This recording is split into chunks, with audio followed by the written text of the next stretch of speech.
Welcome student, মই হিৰামণি শৰ্মাই পুনৰবাৰ তোমালোকলৈ এটি ভিডিঅ' লৈ আহিছোঁ।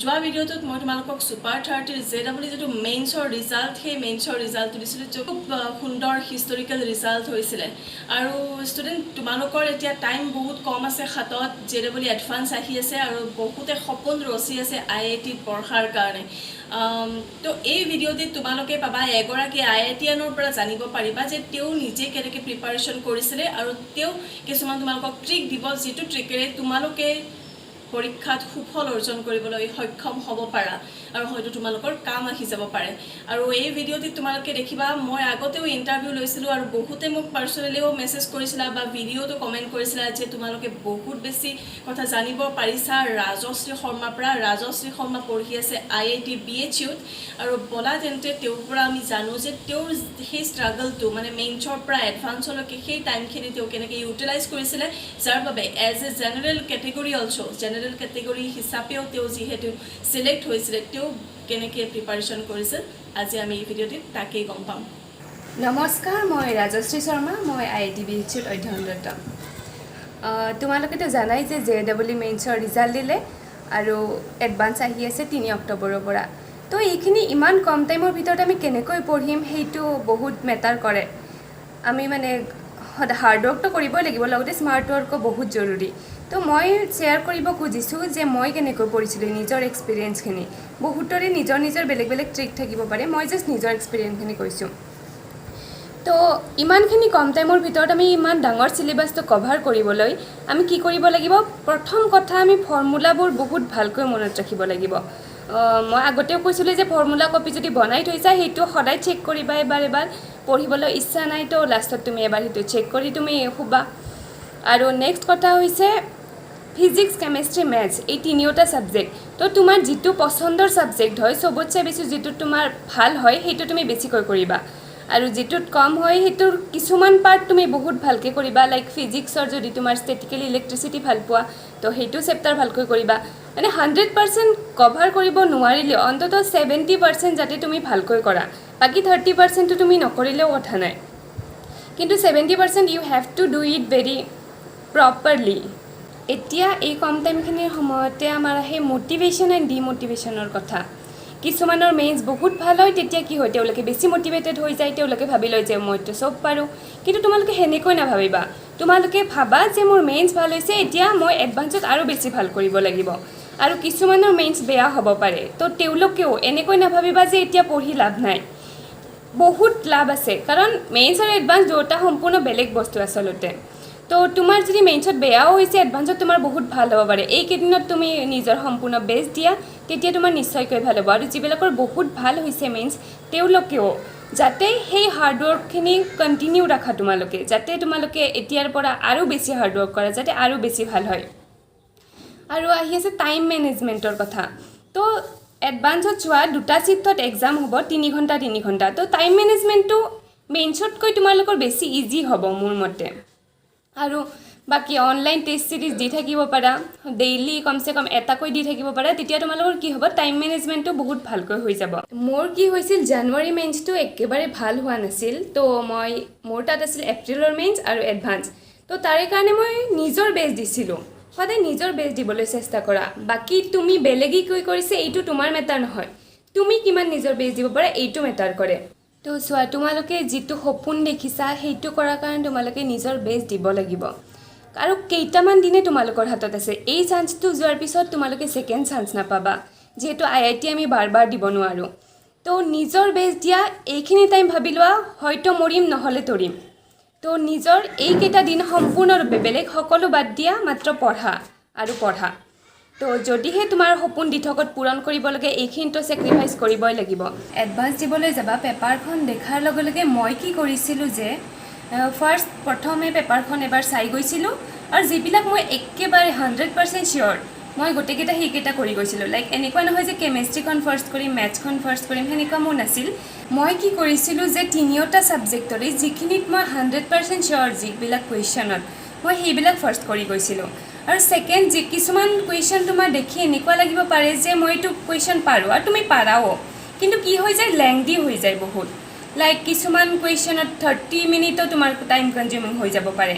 তো সেইবিলাক কুৱেশ্যন তুমি সেইখিনি সময়ত নকৰি ফাৰ্ষ্ট তুমি যিবিলাক 100% চিয়'ৰ থাকা সেইটো কৰি কেনে লাষ্টত যদি তোমাৰ টাইম বাকী ৰয় তেতিয়া তুমি টাইম দি দিব পাৰা কিন্তু তুমি এটা টাইম মেনেজমেণ্ট কৰি ল'ব লাগিব যে এটা কুৱেশ্যনত মই খুব বেছি 2 মিনিট বা 1 মিনিট তোমাৰ সেইটো নিজৰ লগত কথা হ'ব তুমি কিমান মিনিট দিব বিচাৰা তো তাৰ ওপৰত তুমি এটা কুৱেশ্যনত ফাৰ্ষ্টতে দি নিদিবা যদি তোমাৰ গোটেইখিনি কৰা হোৱাৰ পিছত টাইম ৰৈ যায় তেতিয়া তুমি সেইটো কৰিব পাৰিবা আৰু নেক্সট হৈছে chemistry is a life saving subject মানে আমি সঁচাকৈ সায়েন্সৰ ষ্টুডেণ্টবিলাকে যেতিয়া আমি ইঞ্জিনিয়াৰিঙৰ প্ৰিপেৰেশ্যন কৰোঁ কি হয় কেমেষ্ট্ৰিখন আমি ক'ৰবাত নহয় ক'ৰবাত অলপ ইগন'ৰ কৰিব লাগি যাওঁ কিন্তু সেইটো বহুত বেয়া কথা কাৰণ chemistry is a life saving subject তুমি মেইনছ হওক এডভান্স হওক চবতে কেমেষ্ট্ৰিখিনিত তোমাৰ কিছুমান ডাইৰেক্ট কুৱেশ্যন আহিব যিটো তুমি সম্পূৰ্ণৰূপে নম্বৰ পাবা লাইক ফিজিক্স আৰু মেথছত কি হয় কিছুমান কুৱেশ্যন বহুত তুমি জানা কিন্তু লেংদি আহি যায় তো তোমাৰ ভুল হোৱাৰ চান্স থাকে কেলকুলেশ্যন মিষ্টেক হোৱাৰ চান্স থাকে বহুত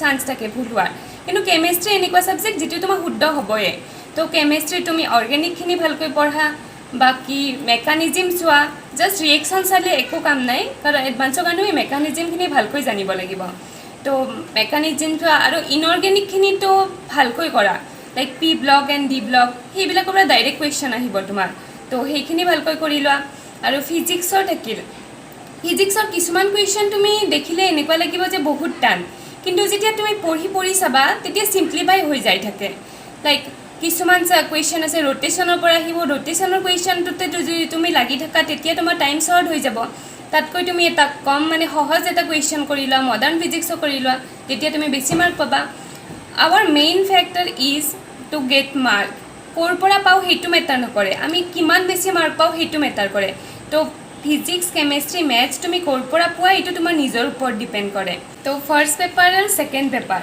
কিছুমান মানে সদায় এইটো চিফ্টত হয় যে ফাৰ্ষ্ট পেপাৰখন কেতিয়াবা বেছি টাফ হয় আৰু ছেকেণ্ড পেপাৰখন অলপ ইজি হয় আৰু কেতিয়াবা তাৰ উল্টাটো হয় যদি ফাৰ্ষ্ট পেপাৰখন বহুত বেছি টাফ হয় তেতিয়া তুমি এইটো ভাবি নল'বা যে এতিয়া মোৰ কি হ'ব সেইটো টেনশ্যনতে তুমি যদি ছেকেণ্ড পেপাৰখন বেয়া কৰি দিয়া তেতিয়াহ'লে সেইটোতো আৰু বেছি বেয়া ন তো যদি কোনোবা এখন পেপাৰ টাফ হোৱাটো ইজ মাষ্ট তো তুমি এনেকুৱা ভাবিবা যদি ফাৰ্ষ্ট পেপাৰখন টাফ হয় তুমি এইটো ভাবিবা যে ছেকেণ্ড পেপাৰখন ইজি হ'ব তো তুমি মেণ্টেলি সেইটো প্ৰিপেয়াৰ হৈ ল'বা এইটোৰ কাৰণে আৰু পেনিক নহ'বা কেতিয়াও তোমাৰ এনেকুৱা লাগি যাব যে এটা কুৱেশ্যনত তুমি বহুত টাইম খেদাই দিলা এতিয়া মানে কি হ'ব মই এতিয়া কি কৰোঁ ইমান কম টাইমত তো পেনিক হৈ নাযাবা বৰঞ্চ তুমি ভালকৈ কৰি যাবা কিছুমানে তোমাক এডভাইচ দিব পাৰে যে কুৱেশ্যন পেপাৰখন ফাৰ্ষ্ট সম্পূৰ্ণৰূপে পঢ়ি ল'বা কিন্তু মই নিজে কি কৰিছিলোঁ যে মই সম্পূৰ্ণ এবাৰ পঢ়ি লোৱা নাছিলোঁ মই চাই গৈছিলোঁ যদি এইটো পাৰোঁ টিক কৰি গৈছিলোঁ যদি এইটো নোৱাৰোঁ এৰি গৈছিলোঁ সেনেকৈ গোটেই কুৱেশ্যন পেপাৰখন কাৰণ যদি তুমি এবাৰতে গোটেইখন পঢ়ি চোৱা তেতিয়া কি হ'ব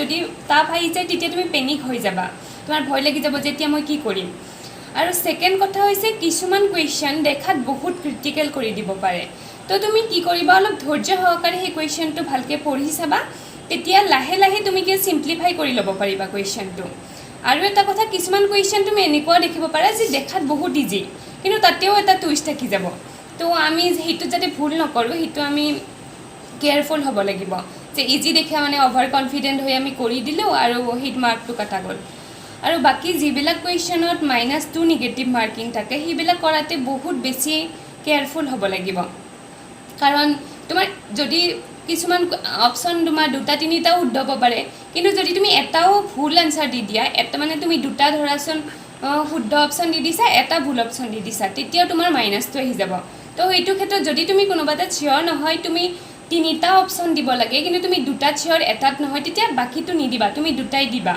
যাতে তোমাৰ মাইনাছটো নহয় কমচে কম +2 হয় তো সেইটো মনত ৰাখিবলগীয়া কথা তো এই কম টাইমখিনিৰ ভিতৰত আমি কিমান টাইম দিম সেইটোও ডিপেণ্ড কৰে চোৱা সেইটো মানুহ মানে পাৰ্চন টু পাৰ্চন সেইটো ডিফাৰেণ্ট তোমাৰ আগতেই পৰা কিমান প্ৰিপাৰেশ্যন কৰিছা সেইটোৰ ওপৰত তোমাৰ ডিপেণ্ড কৰিব তুমি কিমান টাইম দিব লাগিব তথাপিও আমি এটা মিনিমাম টাইম দিবই লাগিব minimum 6 hour is compulsory I think যিহেতু আমি ছুপাৰ 30ত আছিলোঁ তো আমাৰতো বাউণ্ড আছিল লাইক 10 আৱাৰ্ছ আমি দিছিলোঁৱে কাৰণ ছুপাৰ 30 সেনেকুৱাই ৰুল কিন্তু তোমাৰ ওপৰত ডিপেণ্ড কৰিব হয়তো কিন্তু যিমানখিনি টাইম দিয়া সেইখিনি যাতে 100% দিয়া কেতিয়াবা এনেকুৱা হয় ন যে আমি 3 ঘণ্টা বহি আছোঁ কিন্তু প্ৰডাক্টিভ নহয় লাইক 3 ঘণ্টা বহি আছোঁ দুটা কুৱেশ্যন ছল্ভ কৰিছোঁ তো সেইটোও প্ৰব্লেম এটা 3 ঘণ্টাত যাতে তুমি এটা গ'ল ছেটআপ কৰি লোৱা যে ইমানটা কুৱেশ্যন মই ছল্ভ কৰিবই লাগিব যাতে তুমি এনেই তোমাৰ মাইণ্ডটো বহি নাথাকে যাতে তোমাৰ মাইণ্ডটো ভালকৈ ৱৰ্ক কৰে সেইটোও ডিপেণ্ড কৰে তো এইকেইটা দিনত তোমালোকে এনেকৈ পঢ়া যাতে গোটেই জীৱনত ৰিগ্ৰেট থাকি নাযায় যে অলপ আৰু বেছিকৈ পঢ়িলে পালোঁ হয়।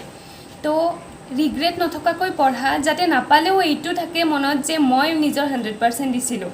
আৰু যেতিয়া তুমি নিজৰ 100% দিবা তেতিয়া নোপোৱাৰ কোনো চান্সে নাথাকে।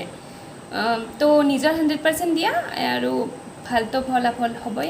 আই wish you all the best to all the student. তো নিজৰ বেষ্ট দিয়া তোমালোকে, ভাল হ'বই। Good luck, thank you. তো ষ্টুডেণ্ট তোমালোকে নিশ্চয় সুফল পাবা এই ট্ৰিককেইটাৰ পৰা, আৰু নিশ্চয় ভাল লাগিলে এই আইডিয়াখিনিৰ পৰা।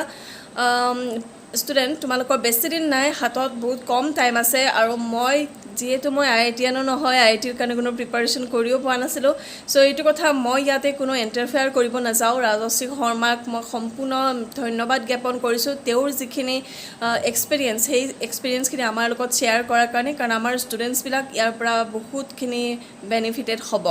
আৰু লাষ্ট মই ষ্টুডেণ্টসকল তোমালোকৰ যিহেতু এডভান্স আহি আছে, মই এটা কথাই জাষ্ট ক'ব বিচাৰিছোঁ যে মই যিহেতু এগৰাকী টিচাৰ, তো এটা কথা জানো যে আমাৰ ব্ৰেইনটো তেতিয়ালৈকে ৱৰ্ক নকৰে যেতিয়ালৈকে আমি ব্ৰেইনটোক তাগিদা নিদিওঁ। আমাৰ চাবাচোন, আমি এক্সামৰ সময়ত আমি যি পঢ়োঁ তাকেই মনত থাকে, কিন্তু এক্সাম নহালৈকে আমি যিখিনি পঢ়োঁ আমাৰ সিমানখিনি মনত নাথাকে, কিন্তু এক্সামৰ আগদিনাখন পঢ়িলেও আমাৰ মনত থাকে, কাৰণ আমাৰ ব্ৰেইনটো তেতিয়া তৎপৰ হৈ যায় যে আমি ব্ৰেইনটো আমাৰ ভাবে যে কিবা এটা সাংঘাতিক ইমাৰ্জেঞ্চি আহি গৈছে, তো মনত ৰাখিবই লাগিব।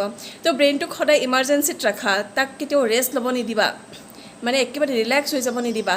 ব্ৰেইনটোক সদায় তেনেকৈ তাগিদা এটা দিয়া। তুমি মনতে ভাবা যে এইকেইটা দিন যদি মই পঢ়িব নোৱাৰোঁ ভালকৈ, এইকেইটা দিন যদি মই কষ্ট নকৰোঁ, তেতিয়াহ'লে মই লাইফত আৰু পঢ়ায়ে চান্স নাপাম। তেনেকৈ ভাবাচোন যে মোৰ লাইফত পঢ়া সুযোগৰ এই লাষ্ট চান্স।